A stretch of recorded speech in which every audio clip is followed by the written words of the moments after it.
सांगतो, प्रत्येक गोष्टीत लाडकी बहीण आणू नका, लाडक्या बहिणीच्या विरोधात जाऊ नका, घरी बसावं लागेल। अध्यक्ष महोदय यांनी माननीय मंत्री महोदयांनी दिलेल्या उत्तरावर आम्ही समाधानी आहोत। ऐकून घ्या त्यांचं ऐका। अध्यक्ष महोदय, माझा विषय याच अनुषंगाने आहे की अवैध दारूच्या विषयामध्ये मी अध्यक्ष महोदय मागच्या सरकारमध्ये एक लक्षवेधी मांडली होती, आत्ताच्या काळामध्ये एक लक्षवेधी मांडली, 2 लक्षवेधी झाल्या।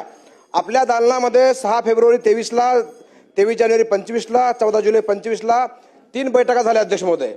आणि इतिवृत्त माझ्याकडे आहे, इतिवृत्त तुम्हाला पाठवून देतो। या इतिवृत्त अजूनही कारवाई ना अध्यक्ष महोदय, हे खरं तर अत्यंत चिंतेचा विषय आहे। ग्रामीण भागातल्या प्रत्येक आमदाराचा हा विषय, माझा एकट्याचा नाही आहे, हा विषय सामाजिक आहे।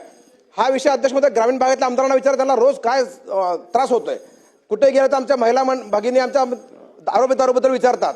अध्यक्ष महोदय, आपण लाडक्या बहिणी म्हणतो, लाडक्या बहिणीचं दुःख जे काय असेल तर अवैध दारूवर आळा घालण्याचं दुःख आहे। अध्यक्ष महोदय, दुरुस्ती करण्याची आवश्यकता आहे। आपण बैठक घेतली, आपण निर्देश दिले एक्साइज डिपार्टमेंटला, फूड अँड ड्रग्सला, होम डिपार्टमेंटला। आपण अध्यक्षांनी निर्देश देऊन सुद्धा काय होत नसेल अध्यक्ष महोदय, तर हे चिंतेचा विषय आहे अध्यक्ष महोदय। अध्यक्ष महोदय, आपण निर्देश दिलेले आहेत तरी काय होत नाही, हा चिंतेचा विषय अध्यक्ष महोदय, चिंतेचा विषय आहे।